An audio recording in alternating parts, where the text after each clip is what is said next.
Hi, back again for another live stream. Today, this is going to be a combat tutorial which includes a Minotaur and a Paladin. This Paladin will be at level 3 rather than a first level character. So I know a few people were wanting me to sort of demonstrate how to use Divine Smite and a few other features. I don't think we'll get past Divine Smite, but we'll see how it plays out. I never know what's going to happen with these particular live stream combat tutorials. Now, you will find the start time for this video down in the description, so if you want to get past all of this, you certainly can.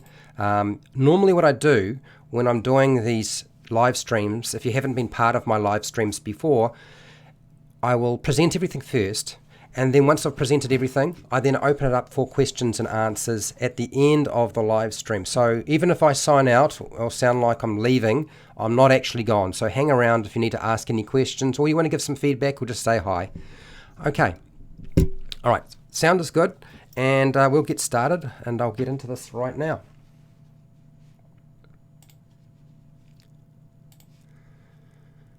Hi, welcome to HowtoDandD. My name is Fred Wheeler, and today I want to talk about a combat tutorial for Dungeons & Dragons 5e. This particular combat tutorial has to do with basically a sewer Minotaur. A Minotaur has found its home in a sewer, and I'm going to play out and describe the situation to you. Now, I'm using for today, the characters I'm using a first level wizard, which you can find the pre-made character sheet on the official Dungeons & Dragons website. That's a first level wizard, but I'm using a third level paladin. Now that particular character sheet, the pre-made character sheet that I'm using, is actually found in the Stranger Things Dungeons & Dragons starter box. Now, I don't know if it's freely available on the internet, so you'll have to check out. So those are the character sheets I'm using for today. So let's set the scene and go from here.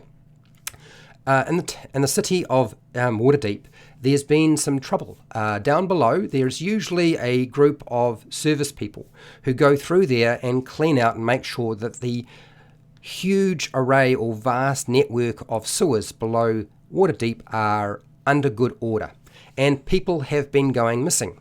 So what has happened is that the council has asked a couple of individuals who are quite capable to go down and find out what's been happening. See if they can find these individuals, find out what's happened to them, because people are asking questions and there are some upset individuals. Their families want to know what's going on. So in this case, a wizard and a paladin have been selected from the Lord's Alliance, and you are making your way through the sewers. You haven't found anything so far, so you decide that a sensible thing is to sort of find a comfy spot, lock the door behind you, and just set up a little camp, cook some fire, cook some water or some food, and look after yourself and sort of bed down for the night. You're not quite asleep at this particular point when suddenly you hear a strange snuffling noise, followed by what seems like a great huge thud as the door vibrates. The next thing you know, the thing just splits apart and there are splinters and pieces of wood flying everywhere, and before you stands a large Minotaur with a nose ring, huge horns, looks completely enraged, and has a mighty great axe, and it's barreling towards you. This is your opportunity to do something. So this is where we're going to play it out. I'm already determining that this is a combat situation rather than a social situation or something else that involves doing other things. So it's definitely a combat. So we're going to roll out our mat and miniatures and dice, and we'll play out and show you kind of what it would look like for this particular encounter. So you can see over here, I have the Minotaurs here. This is the door that's been smashed open. This is the wizard lying down, and this is the paladin over here that's lying down. Okay, so our first thing that we need to do is we need to determine initiative for everybody in the group. So what I'm going to do, in fact, is I'm going to actually skip one individual, because I'm going to have them, when they do in fact act, I'm going to have them take the action of simply running away. I'm going to have the wizard, as soon as the door flies open, I'm going to have the wizard stand up and simply flee. 5, 10, 15. So standing up, Takes half your movement. That character has a speed of 30 feet, so that means I'm going to use 15 feet to stand up, and I can only move 15 feet away from the Minotaur as I try to flee, screaming. I can then use my action to continue to move, which is exactly what I'm going to do. I'm going to go for the door that seems the closest to me. So again, 5, open the door as an interaction, 10, 15, 20, 25, 30, and our wizard is making tracks away from the situation.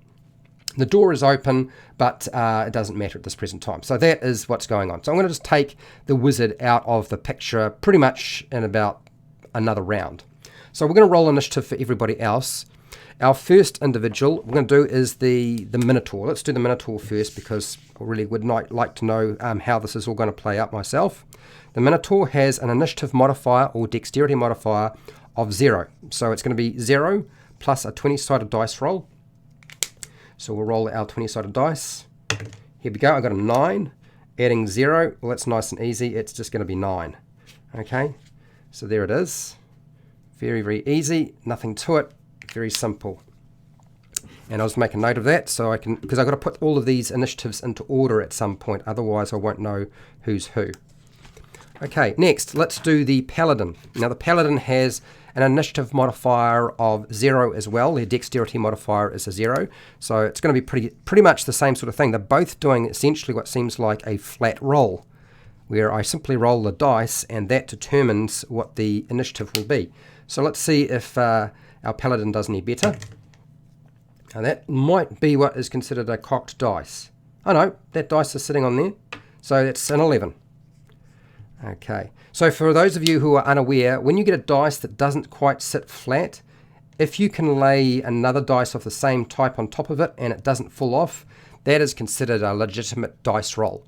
Whereas if it's slightly cocked, then you might change its position just because you're dealing with a dice that hasn't rested properly.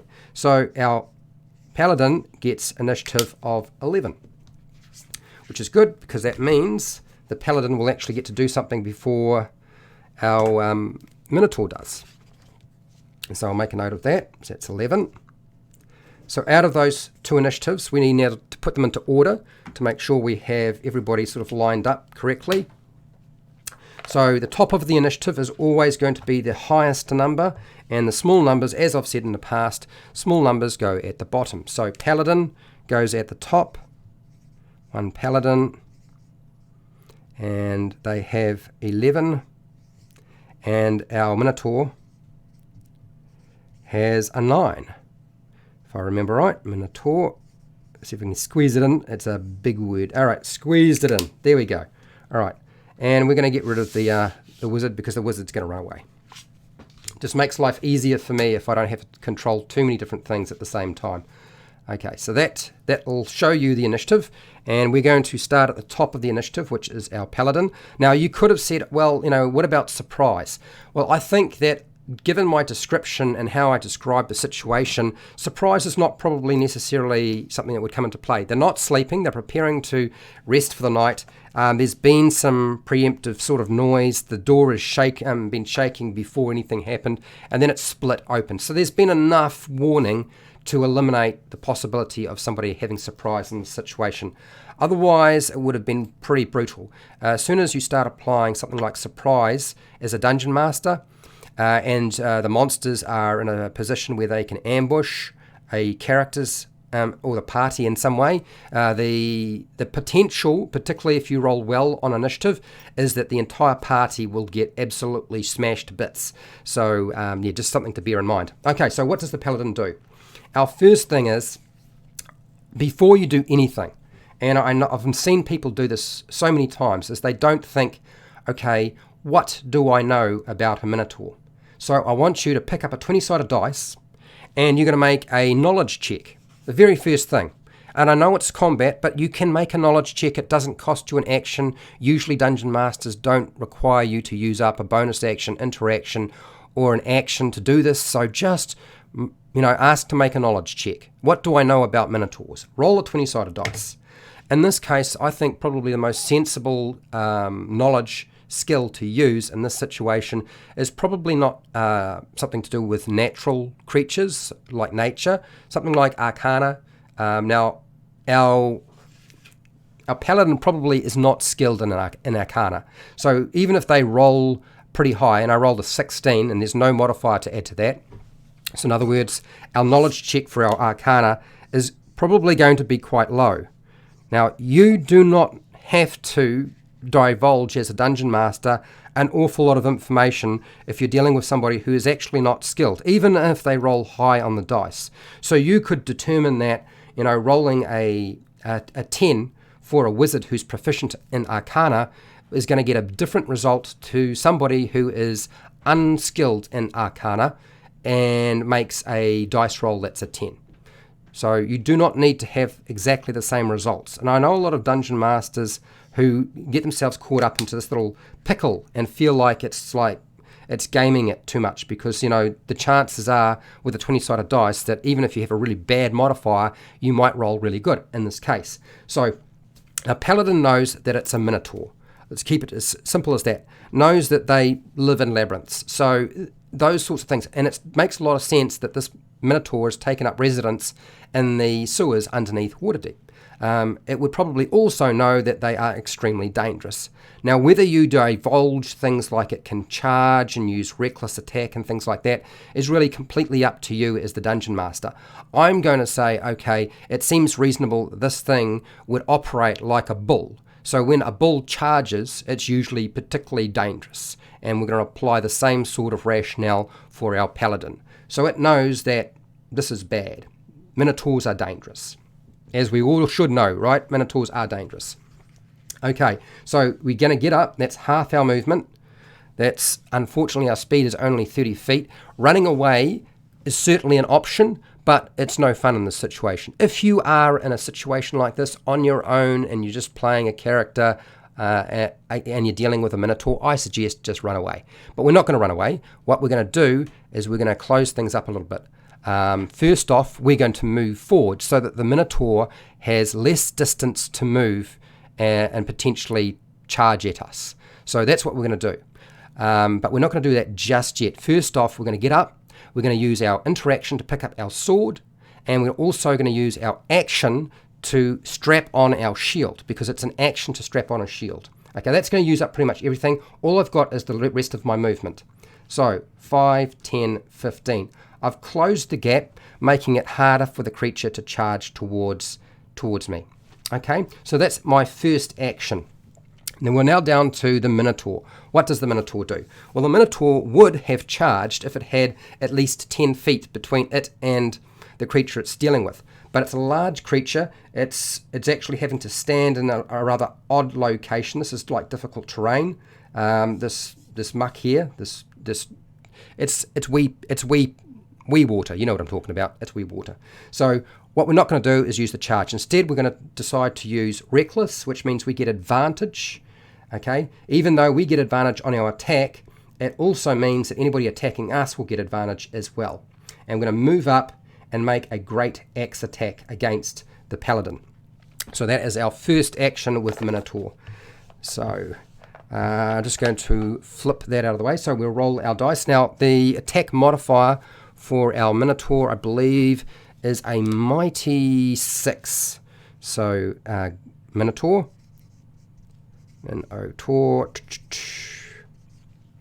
6 plus a 20-sided dice, but we get advantage, so we take the highest result of these 20-sided dice. Okay, I got a 2 and an 8, so I take the 8. So 8 plus 6 comes to maths 14.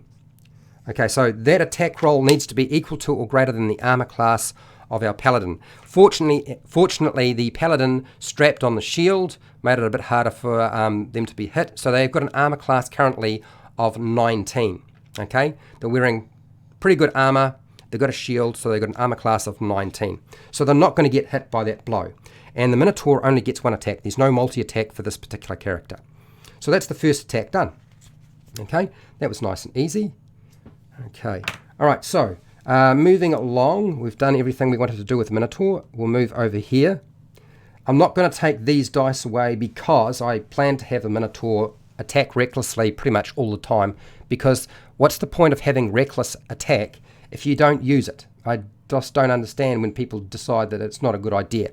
I mean, certainly it makes a lot of sense if you don't want to be hit, because it makes it easier for you to be hit. But this is a Minotaur. It doesn't think that it can be hurt, really. It's been dealing with everything else pretty easily. Okay, so our Paladin is going to make an attack. We're hopefully going to get a chance to use our Divine Smite now, because we can use our action. So what we'll do is we'll take our 20-sided dice. We're getting advantage because the creature has attacked recklessly. And we just rub out that. And we'll put down our Paladin. One Paladin. And our attack modifier for our longsword with the Paladin is a 5. And we roll our 2 dice here and get a result, hopefully, that is going to be good. Okay, so here's where things really get interesting. I'm glad this rolled up. So we got a 15 and we got a 20. Okay, that's a 15 and a 20. Now a 20 is an automatic hit. It is also classified as a critical hit. And this is a really good time when you roll a critical hit with a Paladin and you have something like Divine Smite to really stack the dice up, because you get to roll twice as many dice with whatever you're rolling when you get a critical hit. So our 20 plus 5 comes to 25, but that's beside the point, because it's going to change the way our damage dice work. So here's the beginning of the mess that starts with a critical hit. First off, our longsword for damage is going to be slashing, so it's a 1d8 plus 3, so that's 1 8-sided dice. So we'll grab an 8-sided dice. Where is it? Okay, we have to double that dice because it's a critical hit, and that's just from the sword. So we're going to grab another another 8-sided dice. Okay, now what we want to do is we also want to just take our Divine Smite. We'll use one of our level 1 slots, since we have 3 of them. We're going to use one of those to Divine Smite. Now Divine Smite allows you 2 additional 8-sided dice radiant damage. Okay, so we're going to add those in as well. And because it's a critical hit, we get to double those 2 dice that we would normally roll. So if I can find another 8-sided dice, there's some more. Okay, so we've doubled the Divine Smite. So instead of 2, we get 4. And for the normal damage off the longsword, instead of 1, we get 2. So that's a lot of extra dice to roll. It was very handy. Thank you very much. The luck gods are in my... Okay, right, so let's roll this. And once we get these rolled, we're going to add a plus 3. We do not double the modifier for our attack. So even though we have a strength of plus 3, doesn't mean we double that, just the dice. Okay, let's see how we've done. I'm going to add all of that up, so just pull this over here. And we'll add these up. So let's start off with first one is there's a 7. So 7 plus a 3 plus a 3 plus another, there's an 8. So add that. And then plus a 2. Looking pretty good, isn't it? And then we've got to keep going. We've got a 7. Let's go with a 5 because it's a bit easier for me. And then another 7. Okay, so that is 10, 20, 32. And we also have to add our plus 3. So 32 plus 3 is 35. So we've just done 35 points of damage from having a critical hit, using Divine Smite, and striking that creature. So that's really, really good. That means that our Minotaur, who has like 76 hit points, is now dropped significantly from that. Okay, so 76, 41. So 76 less 35, 41. You'll let me know if I got my maths wrong. Okay, so things have actually worked out pretty well. I know you were looking at the situation thinking, oh, Fred, this seems really unfair. But it's actually pretty good. We're doing fine. It's not all over yet. Okay, I'm not going to run away just yet with the Minotaur. So we're going to move down, It's a bit shocked and surprised. Now, when you're describing anything, I always let the players describe what they do. I don't sort of repeat the same thing they said. If I'm a dungeon master, I might describe what's happening with my monsters, but I ignore, if they don't want to describe what they're doing with their characters, I don't worry about that sort of stuff, okay? Okay, let's go down to the Minotaur and get into another round. And this time, we're still going to use Reckless, so advantage, so that we get a better chance of striking. So I'm just going to rub all this out. Sorry about that. A little bit of time in between. Minotaur. Minotaur is a tour of a Minotaur. Okay, alright, so our attack modifier for our Great Axe. We're not going to use the Gore because we don't do as much damage with the Gore as we do with the Great Axe. And we'll go a 6 plus whatever we roll on those two 20-sided dice. We take the highest result off here, don't add them together. Okay, so I rolled a 2 and I rolled a 3, which is pretty lame. We'll take the 3 because that's the highest number. So 6 plus 3 is 9. Now, as I said before, to actually hit a target, you need to get equal to or greater than the armor class. The armor class of our Paladin is 19, so a 9 is not going to hit 19, so Minotaur doesn't hit. It misses as the Paladin sort of ducks underneath. Okay, I'm going to leave the dice there because it's going to be the Paladin's turn in a second. I'm not going to have the Minotaur do anything, but it's gruffing and it's panting. It looks a little bit shocked, but it's gotten more angry rather than gotten scared at this present time. Okay, let us make yet another attack. Now, there are a lot of options. Now, a Paladin has, particularly this one, has a couple of spells available to them. One is Shield of Faith, which gives them another +2 to armor class if you wanted to. Bless is not really useful unless you have other party members, and normally I would open up with Bless if I had an opportunity to do so. Cure Wounds is really only useful if you are going to be healing yourself. Sanctuary, not really appropriate in this situation. And then Protection from Evil and Good, yet again, not really appropriate in this situation. But anyway, those are the spells that I have available. You'll find a lot of people, particularly at lower levels, with a Paladin, tend to use most of their spell slots for just Divine Smite, just to truck out more damage. But it's always nice to have a few spells that have a utility function behind them, and I recommend that if you're going to have a Paladin, make sure that you have spells that are more utility in nature rather than damage in nature. That's what your Divine Smite's for in the first place, right? Okay, so let's do the Paladin and make an attack roll. Paladin. And then we need a +5 at the... Right, so roll both these dice. We get advantage because this thing Reckless attacked us. So we get to have advantage on the attack. Okay, it's not quite so good. So we've got a 3 and 11. So we take the 11. So 5 plus 11 is 16. And as it happens, 16 is greater than the armor class of our Minotaur, who's got an armor class of 14. So we hit the target again, which is great. This is look, I wouldn't save up your spell slots and your Divine Smite at this present time, so you should not be mucking around. So grab your dice. We don't get to double all of the dice because it's not a critical hit, so that's for this long sword. Then we need another 2 dice, 2 8-sided dice for the radiant damage from our Divine Smite, because we're going to smite the creature again and try and drive it off. Maybe we can reduce it to enough hit points that it'll run away. Or just finish the thing off. Okay, so rolling the dice. Okay, so here we go, and I'll just grab that again. So I rolled a 7, a 5, and a 4. So for those of you who are good at maths, you'll be quickly calculating that before I even have a chance to finish it. So 5 plus 4 plus 7. Remember our modifier, which is a +3. Okay, and we should come to a grand total of 19. So 19 hit points. It's a lot of damage. This is why people like playing Paladins, because they pump out so much damage.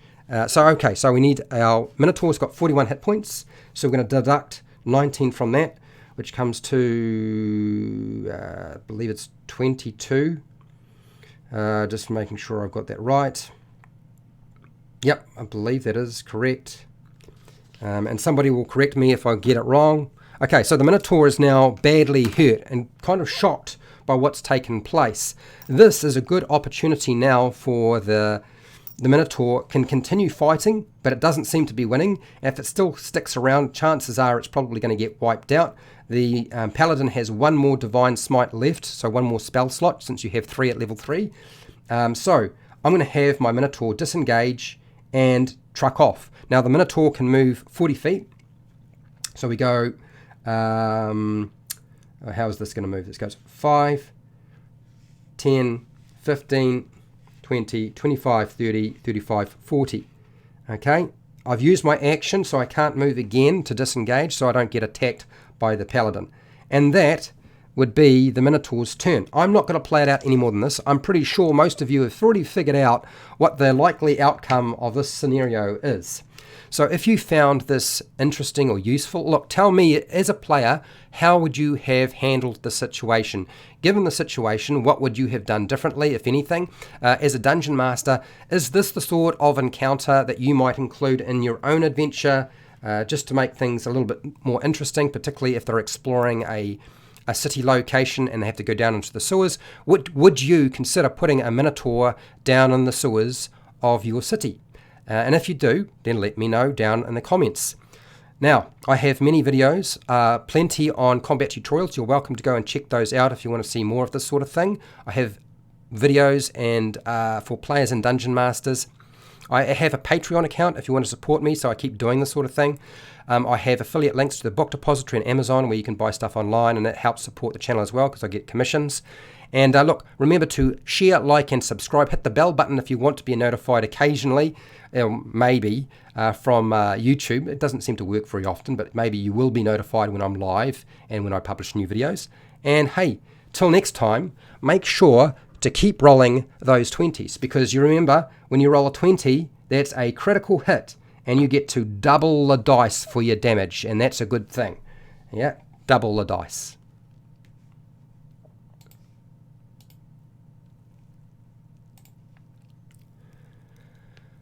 Okay, all right, I'm not gone, but I do need a drink of water.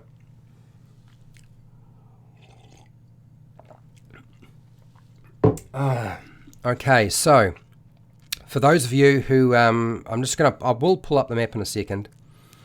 For those of you who were wanting me to actually do videos at a higher level, I certainly am trying to do so. I don't know that I can get too carried away, because this, by the time you get to about level 5, things are getting so complicated that it's actually very, very hard to continue doing anything really.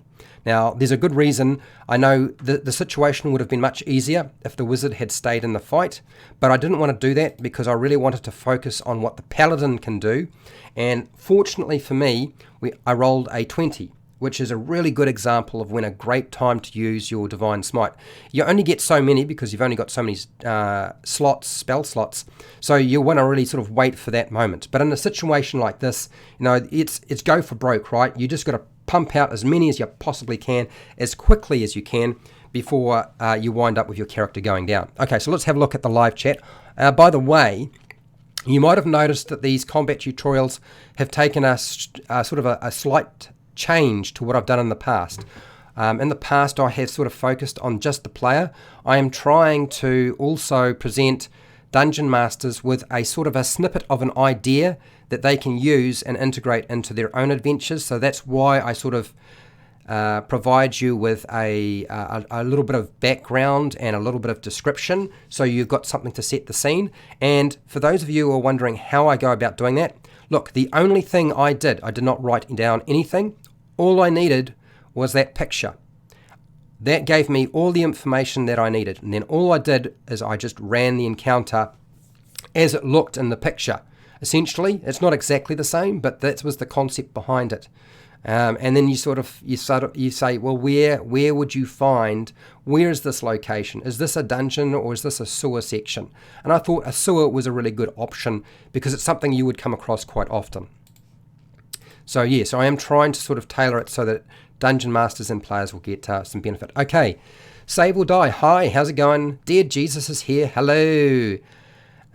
Jackie, how's it going? Is it Jackie? You'll let me know if I got it wrong. I may have missed it, but what level is the Paladin? It's a level 3 Paladin. Yes, we are using Divine Smite. Level 1, you don't really get access to Divine Smite. That doesn't happen till level 2.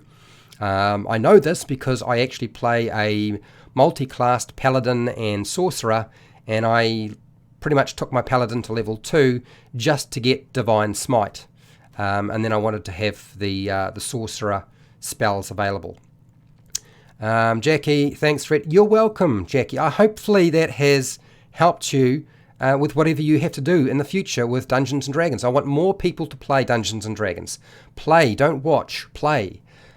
Dear Jesus, Minotaur and a sewer sounds like fun. Yeah, I thought it was too. I thought that it could cause quite a lot of strife. Minotaurs would learn the location fairly quickly, therefore that's why it makes it a good location to place it in.